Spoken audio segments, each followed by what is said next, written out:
Hello and shalom to everyone. प्रभु आप सबको आशीष व बरकत दे और आप सबका मैं वेलकम करती हूँ प्रेज जीसस यूट्यूब चैनल पर और खुदावन की हजूरी में आप सबका स्वागत करते हैं।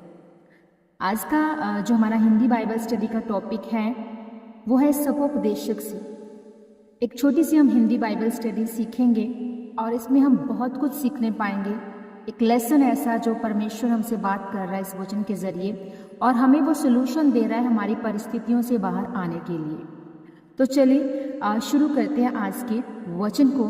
मैं पढ़ना चाहूँगी आपके लिए एक्लेसिस्टास 10 उसका 10 वर्स, मतलब कि सपोपदेशक उसका 10 वर्स। यहाँ लिखा है कि यदि कुल्हाड़ा थोथा हो और मनुष्य उसकी धार को पैनी ना करे तो अधिक बल लगाना पड़ेगा, परंतु सफल होने के लिए बुद्धि से लाभ होता है।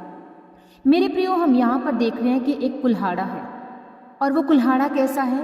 वो थोथा है, उसकी धार नहीं है। थोथे का मतलब हम अगर इंग्लिश में देखें तो वो है डल, और धार नहीं है मतलब अनशार्प है वो। तो यहाँ पर जो कुल्हाड़ा है उसकी दो परिस्थितियाँ बताई गई हैं, कमजोरियाँ, मतलब कि वो थोथा है, वो चलता नहीं है, वो डल हो गया, उसकी शार्पनेस नहीं है, वो तेज नहीं है, उसकी धार तेज नहीं है। अक्सर आज हमारे जीवन में भी हम एक चीज़ को नोटिस करते हैं। जब भी हम किसी के जीवन को देखते हैं या फिर हम अपने जीवन को नोटिस करते हैं तो हम एक बात को सीखते हैं कि हमारी परिस्थितियाँ बहुत ज़्यादा ऐसी हो जाती हैं समटाइम्स कि हमें लगता है कि हमारे पास कोई सपोर्ट करने वाला नहीं है, हमारे पास फाइनेंशियल सोर्सेज नहीं है, हमारे जीवन का कोई भी सोल्यूशन क्यों नहीं निकल रहा। तो उस परिस्थिति के लिए परमेश्वर ने हमें आज ये वचन दिया है कि आप इसको कैसे सुलझा सकते हैं। अब यहाँ पर एक देखिए कि जिस इंसान के पास ये कुल्हाड़ा होगा तो वो बंदा क्या करेगा? अरे भाई, मैं क्या करूँगा इस ऐसे कुल्हाड़े का जो कि यूजफुल ही नहीं है, यूजलेस है, मतलब इसका कोई उपयोग ही नहीं है, इसकी कोई धार ही नहीं है, इसमें कोई गुण ही नहीं है। तो इससे अच्छा तो ये है कि मैं क्या इस कुल्हाड़े को लेकर जाऊँगा और लकड़ी को काटूंगा, इससे अच्छा तो मैं घर पर बैठ जाता हूँ। ऐसी ही परिस्थितियों से हम भी लड़ते हैं और हम भी जूझते हैं और हम भी कहते हैं, हम बहाना लगा सकते हैं, हम कोई ना कोई एक्सक्यूजेस ऐसे दे लेते हैं अपने आप से ही बात करके कि नहीं, कोई फ़ायदा नहीं है, नहीं ठीक है, आज मौसम ऐसा है, मैं काम पर नहीं जा सकता, आज ठीक है, अब मेरे पास तो फाइनेंस ही नहीं है, मैं अपने बच्चों को अब मतलब पैसा कहाँ से लाऊंगा फीसों को भरने के लिए, स्कूल में इसको मैं भेजता ही नहीं हूँ, तो कुछ दिनों के लिए मैं रख लेता हूँ, जब पैसे आएंगे तो फिर मैं भेजूंगा इसको। बहुत सी ऐसी परिस्थितियाँ, बहुत से ऐसे हालात रोज़मर्रा की हमारी ज़िंदगियों में हम रोज़मर्रा के लोगों में जब हम देखते हैं या अपने जीवन में भी हम जब देखते हैं तो हमें पता चलता है कि हमारी ज़िंदगी कैसी हो गई है, थोथा हो गई है कुल्हाड़े की तरह। हमारी ज़िंदगी भी कैसी हो गई है, अनशार्प हो गई है, धार ही नहीं है, वो चलने के लायक ही नहीं है, और हम बहाना लगा लेते हैं और हम वहीं पर थक कर बैठ जाते हैं, निराशा में चले जाते हैं, डिप्रेशन में चले जाते हैं, हताशा में चले जाते हैं, टूट जाते हैं खुद से और हम उठना नहीं चाहते। पर आज सब लोगों के लिए, आपके लिए परमेश्वर का ये वचन आपसे आज बात कर रहा है। मैं फिर से इस वचन को पढ़ना चाहूँगी। सपोपदेशक 10 की और जो दूसरी आयत है उसमें लिखा है कि अधिक बल लगाना पड़ेगा, परंतु सफल होने के लिए बुद्धि से लाभ होता है। पूरी वर्स में फिर से पढ़ देती हूँ कि यदि कुल्हाड़ा थोथा हो और मनुष्य उसकी धार को पैनी ना करे, मतलब उसको तेज नहीं करना चाहता वो, और वो थोथा है, तो वो थोथा का थोथा रहेगा, उसको यूज नहीं किया जा सकता। आज आपकी जिंदगी को भी आप यूज नहीं कर सकते, आगे नहीं बढ़ सकते, उठ नहीं सकते। कब तक? जब तक कि आप अपनी जिंदगी को शार्प नहीं करेंगे, आप अपनी जिंदगी से हौसला नहीं लेंगे, पॉजिटिवनेस में नहीं चलेंगे, आप खुद से बात नहीं करेंगे, प्रभु के वचनों से होकर बात नहीं करेंगे, तो आज आप कैसे बढ़ सकते हैं। इसमें एक बात नोटिस करने वाली है, आगे लिखा है कि तो अधिक बल लगाना पड़ेगा, परंतु सफल होने के लिए बुद्धि से लाभ होता है। यहाँ दो बातों पर हम गौर करते हैं, अधिक बल और बुद्धि। अधिक बल का मतलब है कि मेहनती होना चाहिए इंसान, मेहनत करना, hard working. And second thing क्या बोली है इसमें? बुद्धि, मतलब बुद्धि क्या है? फियर ऑफ गॉड, परमेश्वर का भय। और परमेश्वर का वचन कहता है, नीति वचन, कि परमेश्वर का भय मानना बुद्धि का आरंभ है। अगर आप अपने जीवन में मेहनती हैं और सेकंड थिंग, अगर आप परमेश्वर का भय अपने जीवन में रखते हैं तो परमेश्वर ने आपको आपकी परिस्थितियों को सुलझाने के लिए ये वचन आज आपके लिए भेजा है। हालेलुया।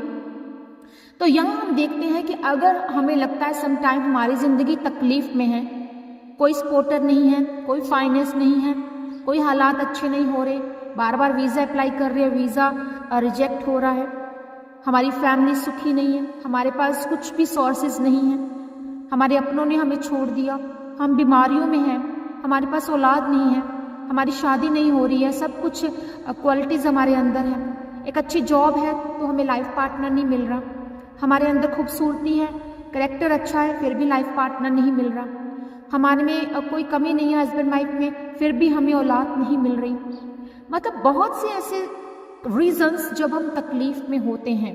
और यहाँ मैं कुछ उदाहरणों के ज़रिए आपको ये समझाना चाहूँगी कि परमेश्वर ने कैसे अपने लोगों से बात किया, उनकी ज़िंदगी भी इस कुल्हाड़े की तरह ही है।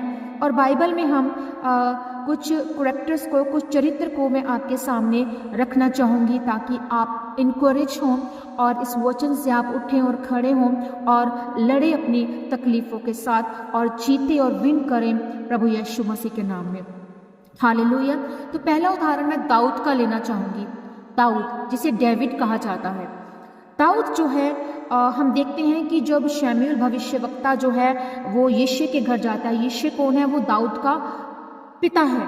और जब उसके घर में यिशै के घर जाता है तो वहाँ 7 लड़के उस घर में हैं और 1 बाय 1 करके जो हैं वो लड़के आते जाते हैं और शमूएल भविष्यवक्ता उनको यस नहीं कहता कि ये परमेश्वर की ओर से, मतलब परमेश्वर उसे अगुवाई नहीं करता कि नहीं ये नहीं है, ये भी रिजेक्ट है, जबकि उनमें सब क्वालिटीज़ थी।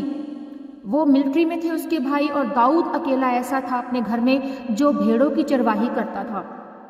दाऊद एक ऐसा था जिसमें कोई बल नहीं था, कुछ ताकत नहीं थी, जो सोच सकता था कि मेरा जीवन तो कुछ भी नहीं है, मेरे भाई तो मिलिट्री में हैं, वो लड़ते हैं, वो उनमें सब क्वालिटीज़ हैं, वो अच्छे खासे सेटल्ड हैं, और मेरी लाइफ को परमेश्वर ने ऐसा क्यों बनाया कि मैं क्यों भेड़ बकरियों को चरा रहा हूँ। पर दाऊद जो भी करता था वो अधिक मन लगाकर करता था और भेड़ बकरियों को चराता था, आराधना करता था, परमेश्वर की आराधक था। भेड़ बकरियों को चराता वो आराधना भी परमेश्वर की करता था। और परमेश्वर ने दाऊद को चरवाही से हटाकर क्या बनाया? राजा बनाया। हम देखते हैं कि वो चुना गया परमेश्वर का जन था जिसमें ना तो बल थी, वो थोथा था, उसका जीवन थोथा था कुल्हाड़े की तरह। उसमें वो बहुत सी परिस्थितियों को देखकर अपने जीवन में हताश होकर बैठ सकता था।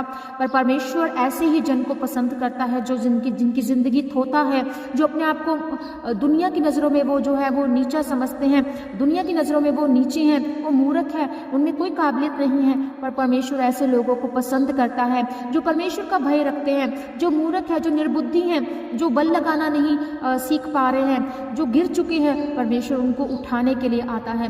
और हम देखते हैं कि दाऊद भी जो है वो बचाया जाता है, उठाया जाता है। वो अधिक मेहनत करने वाला इंसान है, और वो सेकंड थिंग वो परमेश्वर की आराधना करने वाला इंसान है। मतलब उसके अंदर परमेश्वर की जो भय है, जो परमेश्वर के से प्रति जो प्रेम है वो उसके अंदर है, और वो अपने हालातों में भी खुश है, वो चरवाही करता करता भी खुश है। और परमेश्वर ऐसे ही जन को खड़ा करता है। हम देखते हैं कि वो कैसे गोलियत से लड़ता है। उसे कोई, वो मिलिट्री में नहीं था, कोई उसका अच्छा खासा कद काट नहीं था या कुछ भी। वो फिलिस्तियों के उस गोलियत के खिलाफ जो है जब वो खड़ा होता है, गोलियत उससे बहुत बड़ा है, वो अपने परमेश्वर के नाम में आता है। पर दाऊद जो है वो अपने परमेश्वर यहोवा के नाम से उसके आगे जाता है, वो लड़ता है, वो जीतता है। हालेलुया। और भजन संहिता 78 का जब हम पढ़ते हैं 70, 71 और 72 वर्स, उसमें लिखा है कि फिर उसने अपने दास दाऊद को चुनकर भेड़शालाओं में से ले लिया, वो उसको बच्चे वाली भेड़ों के पीछे पीछे फिरने से ले आया कि वह उसकी प्रजा याकूब की अर्थात उसके निज भाग इज़राइल की चरवाही करे। तब उसने खरे मन से उनकी चरवाही की और अपने हाथ की कुशलता से उनकी अगुवाई की। हम यहाँ देखते हैं कि वहाँ पर दाऊद ने बहानेबाजी नहीं की, वो चरवाही करता है। और कभी भी हमें बहाना नहीं बोलना है अपने जीवन में। जितना भी बल है आपके पास, अपने काम को आपको करते रहना है, अपने काम को करते रहिए। और प्रभु का आशीष और सफलता का आप अपने जीवन में आप देखेंगे कि प्रभु की आशीष आपके जीवन में आ रही है। परमेश्वर ने जिस काम के लिए आपको चुना है ऊंचा करने के लिए, परमेश्वर आपको ऊंचा करता है, आपको ब्लेस करता है। हालेलुया। सो दाऊद का हम जीवन देखते हैं कि वो ब्लेस्ड जीवन था, उसका ब्लेस्ड जीवन होता है, वो राजा बनता है, वो आम से खास बन जाता है और परमेश्वर उसे खड़ा करते हैं। हालेलुया। और डैनियल का सेकेंड एग्जाम्पल हम देखेंगे।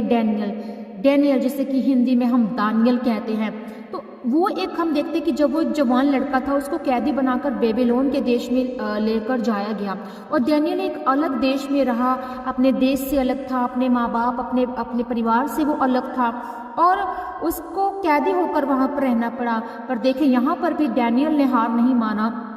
वो 3 वक्त जो है वो परमेश्वर के आगे घुटने टिकाकर प्रार्थना करने वाला इंसान था, परमेश्वर का भय रखने वाला इंसान हम यहाँ पर उसको देखते हैं। और परमेश्वर का भय जिसके अंदर होता है, परमेश्वर उसे बुद्धि से भरते हैं, बुद्धि उसको देते हैं। वो उस अनजान देश में, बेबीलोन के शत्रु देश में जो है वो वहाँ पर रहा, उसका परिवार उसके साथ नहीं था, वो रो सकता था, वो चिल्ला सकता था परमेश्वर के आगे कि परमेश्वर नहीं, अब मैं तो तुझे मानने वाला इंसान हूँ, मानने वाला जन हूँ, मैं तो तुझसे प्रेम करता हूँ, फिर भी तूने मुझे इस परिस्थिति में क्यों रखा, फिर भी तूने मुझे दुख क्यों दिया, फिर भी तू मुझे इस शत्रु देश में क्यों लेकर आ गया। उसके जीवन में हम देखते हैं कि परमेश्वर का भय था और राजा के भोजन से भी, वो उस भोजन को खाने से भी मना कर देता है और नबूकदनेस्सर जो राजा की मूर्ति होती है उसके आगे भी वो दंडवत करने से मना कर देता है, उसके आगे झुकने से मना कर देता है। और हम देखते हैं कि उसने अपने जीवन को पवित्र रखा, उसने वो खाना नहीं खाया। आज हम लोग क्या करते हैं, हम कहीं भी लंगर प्रसाद लगा होता है हम घुस जाते हैं और खा लेते हैं। हम कहते हैं कि नहीं, ये तो परमेश्वर के ही सब जन हैं, तो परमेश्वर ने तो ऐसा कहीं कुछ नहीं कहा, जबकि बाइबल बताती है कि जब हम अपने आप को पवित्र रखते हैं, जब हम उन वेदियों से खाना नहीं खाते हैं, तो हम अपने जीवन को और ज़्यादा पवित्र रखते हैं और हम परमेश्वर का भय और परमेश्वर के वचन पर चलने वाले और परमेश्वर के उस राज्य के वारिस बनते हैं और परमेश्वर के उस काम को करने के लिए हमारी तैयारी शुरू होती है। तो जब हम परमेश्वर के वचन पर चलते हैं, अपने आप को पवित्र रखते हैं, तो हम परमेश्वर के लिए काम करने के काबिल बनते हैं। तो जब आपके अंदर परमेश्वर के लिए भय नहीं है, परमेश्वर का भय ही नहीं है, परमेश्वर की बुद्धि आपके अंदर कहाँ से आएगी? आपकी बुद्धि जो है वो खत्म हो चुकी होती है। और बहुत से जन हम देखते हैं कि लंगर प्रसाद कहीं पर भी लगा है वो खा लेते हैं, कहीं भी किसी भी दर में जाकर वहाँ जाकर बैठ जाते हैं, माथा भी टेक देते हैं। हर घर में, हर दर पे वो कैसे जा सकते हैं? जबकि परमेश्वर जो है वो हमारा जिंदा खुदा है और उसने हमें ऐसे ही अल्टर से हमें खुद को डिस्कनेक्ट होने के लिए कहा है कि हम अपने आप को इन चीज़ों से दूर रखो। जब तक हमारे अंदर बुद्धि ही नहीं है, परमेश्वर का भय ही नहीं है, परमेश्वर हमें गाइडेंस कैसे मिल सकती है? पवित्र आत्मा हमारे जीवन में नहीं है। तो सबसे पहले हमें अपने आप अंदर परमेश्वर का भय रखना है, पवित्र आत्मा को मानना और परमेश्वर के वचनों पर चलने के काबिल अपने आप को बनाना है। यहाँ डैनियल देखते हैं हम कि वहाँ बहुत वो मेहनती है और वहाँ उसकी बातों को अगर हम देखें तो उसके अंदर बुद्धि की जो विशेषता पाई गई, उसने वहाँ के शास्त्रों को, वहाँ की सब नॉलेज को जो है वो लिया, वहाँ की बुद्धि को लिया और प्रभु ने उसको बुद्धि और प्रवीणता दी और उसे वरदानों से भर दिया। तो अगर डैनियल चाहता तो वो बोल सकता था कि हाँ, मैं तो कैदी हूँ, मैं तो माँ बाप से दूर हूँ, मैं ये कहाँ आकर फंस गया परमेश्वर। पर उसने ऐसा नहीं बोला। उसने परमेश्वर के आगे अपने आप को समर्पित रखा। उसने वो काम किया जो परमेश्वर को पसंद नहीं और परमेश्वर के लिए उसने जो है अपने आप को समर्पित रखा था। वो परमेश्वर की हजूरी में जो है वो 3 वक्त जाता था और खुदावन ने उसके लिए रास्तों को खोला। हालेलुया। तो परमेश्वर आज आपके रास्तों को भी खुदावन खोलेगा इस वचन के जरिए। अगर आप इस वचन को सुन रहे हैं, शेयर कर रहे हैं और दूसरों को भी बांट रहे हैं और इस वचन के भेद को आप जब दूसरों के बीच में लेकर जाएंगे तो प्रभु आपके जीवन के, आपके रास्तों को जो है वो खोलने जा रहा है। हालेलुया। थर्ड एग्जाम्पल हम देखते हैं पतरस का। पतरस जिसे हम पीटर कहते हैं इंग्लिश में। तो यहाँ पर हम देखते हैं कि पतरस जो है वो यीशु का चेला होने के लिए चुना जाता है। पर चेला होने से पहले वो क्या था? एक मछुआरा था और यीशु ने उसकी बुलाहट उसको बताई। जब वो पूरी रात मेहनत कर रहा था, उसे कोई मछली नहीं मिलती है और यीशु मसीह उस समय प्रचार कर रहे होते, उसकी नाव पर बैठकर वो कहते हैं कि पतरस को कहते हैं कि अपनी नाव जो है वो मुझे दे दे ताकि मैं उस पर चढ़कर जो है वो प्रचार कर सकूं। वो कह सकता था कि मेरे पास वक्त नहीं है, हे प्रभु तू कौन है, और पूरी रात मैंने मेहनत की है, मेरा समय ज़ाया मत कर, मैं आगे बहुत परेशान हूँ, मैं अपने परिवार में कहाँ से रोज़ी रोटी जो है उसका अरेंज करूँगा, मुझे कोई मछली नहीं मिली, मैं बहुत निराशा में हूँ, बहुत हताशा में हूँ। पर पतरस ने ऐसा नहीं कहा। पतरस मेहनती था, वो थक गया था, वो अपने परिवार में जाकर अपने घर जाकर जो है बातें करने के लिए, उस समय स्पेंड करने के लिए जा सकता था, सोने के लिए जा सकता था। पूरी रात मेहनत करने के बाद इंसान थक जाता है।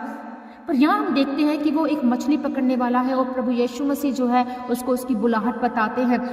प्रभु यीशु मसीह यहाँ पर मछुआरा नहीं है, पर जब वो कहते हैं कि यहाँ पर जाल डाल, तो जब पतरस वहाँ पर जाल डालता है तो ढेरों मछलियों को जो है वो पाता है।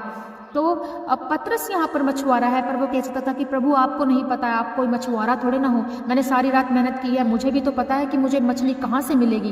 पर यीशु मसीह ने कहा कि यहाँ पर जाल डाल तो तुझे मछली मिलेगी। और हम देखते हैं कि वो बहुत वहाँ पर बाइबल में हम देखते हैं कि उसके दो लेख भी हैं, पहला पतरस और दूसरा पतरस। जब हम पढ़ते हैं तो वो एक अनपढ़ इंसान है। कैसे एक अनपढ़ इंसान की हम आज बातों को सीख कर उससे उन शब्दों से, उन वचनों से सीख कर हम जो है वो आशीष को पा रहे हैं। कैसे हम देखते हैं कि दाऊद जिसके भजनों को हम गाकर हम ब्लेस होते हैं, हम कितने भजन उसके जो है भजन संहिता से भरा पड़ा है, और उसके गीतों को जब हम गाते हैं तो हम परमेश्वर के निकट अपने आप को महसूस करते हैं और पवित्र आत्मा से हम भरने पाते हैं। कैसे हम पतरस के उपदेशों को सुनकर जो है वो हम ब्लेस हो पाते हैं। परमेश्वर ऐसे ही जनों को पसंद करता है। और देखते हैं कि जहाँ पर जब वो गलती करता है पतरस, तो वो रोता भी है, पछताता भी है कि उसने प्रभु के लिए ऐसा क्यों बोला, कि वो प्रभु को नहीं जानता। तो यहाँ हम देखते हैं कि पतरस का जो शैडो था जब लोगों पर गिरता था तो लोग चंगे होते थे। मतलब पतरस के अंदर क्या था, परमेश्वर का भय था, वो बुराई से दूर था, वो पाप से दूर था, और वो अपने जीवन को परमेश्वर मतलब आज्ञाकारिता में रहने वाला एक इंसान था, एक मेहनती इंसान था। अधिक बल उसके अंदर था और बुद्धि और परमेश्वर का मतलब जो डर था उसके अंदर मौजूद था। तो ये करैक्टर हमें ये बताते हैं कि हमें क्या करना है। आज प्रभु का भय क्या है? बुराई से दूर रखना खुद को, पाप से दूर रखना खुद को। प्रभु की बेटा बेटी हूँ मैं, और मेरी हर बात से मेरे परमेश्वर को जो है वो प्रसन्नता होनी चाहिए, परमेश्वर मेरा खुश होना चाहिए। ऐसा जीवन हमें अपने परमेश्वर के आगे समर्पित करना है। सो मेरे प्रियो, अगर आप कोई भी नौकरी करते, कोई भी सेविकाई करते, आप स्टूडेंट हैं, आप प्रभु की सफलता को ज़रूर अपने जीवन में देखेंगे। अगर हम देखते बहुत से स्टूडेंट हैं वो बहुत मेहनती हैं, बहुत अच्छा मतलब अपनी मेहनत को जाहिर कर देते हैं, पूरा दिन रात लगा देते हैं पढ़ने में, फिर भी उन्हें वो रिवॉर्ड नहीं मिलता, वो रिजल्ट नहीं मिलता उस स्टडी में जो जैसा वो चाहते हैं। वो क्यों? क्योंकि वो परमेश्वर का भय जो है लेकर साथ नहीं चल रहे। वो परमेश्वर का भय रखेंगे, परमेश्वर से प्रेम करेंगे, परमेश्वर के साथ समय स्पेंड करेंगे, बिताएंगे, तो परमेश्वर से बात करेगा उस जन से, और परमेश्वर से बुद्धि से भरेगा। तो अगर आज आप मेहनती हैं अपने सेविकाई में, अपने बिजनेस में, तो अपनी मैरिज लाइफ में आप फेल हो चुके हैं, या अपने बच्चों के प्रति आप फेल हो चुके हैं, तो अगर आप अपने हस्बैंड वाइफ के रिलेशन में फेल हो चुके हैं, बहुत सी चीज़ों में आप फेल हो चुके हैं, बिजनेस में आप जो है वो फेल हो चुके हैं, तो परमेश्वर आज आपसे चाहता है कि आप उठें, आप खड़े हों, आप ब्लेस हों। तो खुदावन आपको चाहता है कि आप बहाना मत बोलें। खुदावन चाहता है कि आप अपनी परिस्थितियों को देखकर जो है वो दुखी मत हों। जहाँ कहीं प्रभु ने आज आपको रखा है तो आप उन परिस्थितियों से जो है वो घबराए ना, और आप ऊंचा उठे, क्योंकि प्रभु ऐसे ही बर्तनों को जो है वो चमकाता है, ऐसे ही बर्तनों को वो यूज़ करता है जो खाली हो चुके हैं, जो निराश हो चुके हैं। बस आपको एक काम करना है, आपको मेहनती बने रहना है, कभी भी आलस नहीं रखना है अपने जीवन में, और प्रभु के इस वचन को थामे रखना है कि प्रभु ने कहा मेहनती बनो, मैं तुम्हें बुद्धि से भर दूंगा। जब आप मेहनती होंगे, जब आप प्रभु का भय रखेंगे, जब आप प्रभु से बात करेंगे, जब आप प्रभु के आगे जाएंगे, अपनी परिस्थितियों को रखेंगे, तो प्रभु आपके लिए रास्तों को खोलेगा। हालेलुया। सो कैसे भी हालात हो, कैसे भी मुश्किलें हो, आज प्रभु में आपको बने रहना है। आइए हम प्रार्थना करेंगे। धन्यवाद सर्वशक्तिमान परमेश्वर पिता, मैं आपका धन्यवाद करती हूँ आज के वचन के लिए। खुदावन सचमुच प्रभु आपका वचन हमें सिखाता है कि हमें मेहनती बनना है। खुदावन खुदा आपका भय रखना है, आपके वचनों पर चलना है खुदावन, क्योंकि प्रभु आपका भय रखना बुद्धि का आरंभ है। प्रभु जी आपकी बुद्धि एक एक जन के जीवन में जाए। खुदावन जी आप इनके जीवनों को ब्लेस करें, ये बुराई से बचे रहे, पाप से दूर रहे खुदावन खुदा, और अपना जीवन तुझे समर्पित करे प्रभु। इनके जीवन से तू महिमा को पाए खुदावन। सचमुच प्रभु आपका धन्यवाद करते इस वचन के लिए, इस आशीष बरकत के लिए जो आपने ब्लेसिंग्स दी आज के वचन के जरिए। सारा जलाल आदर महिमा हमारे जीवनों से खुदा आपके सामर्थ्य बड़े नाम को मिले। एक एक जन को छुए और ब्लेस करें, उनकी परिस्थितियों से बाहर निकाल कर खुदा आप खड़ा करें। खुदावन यीशु मसीह के नाम में इस प्रार्थना को मांग लेते हैं। आमीन, आमीन, आमीन। हालेलुया। खुदावन आप सबके साथ हो, सबको बड़ी बड़ी बरकत मिले इस आशीष भरे वचन के जरिए। खुदावन आप सबको ऊंचा उठाए और अपनी बुद्धि से आपको भरे। सो इस वचन को शेयर करना मत भूलिएगा। नए हैं तो चैनल को सब्सक्राइब करना मत भूलिएगा। प्रभु आप सबके साथ हो। सभी को जय मसीह की। God bless you all.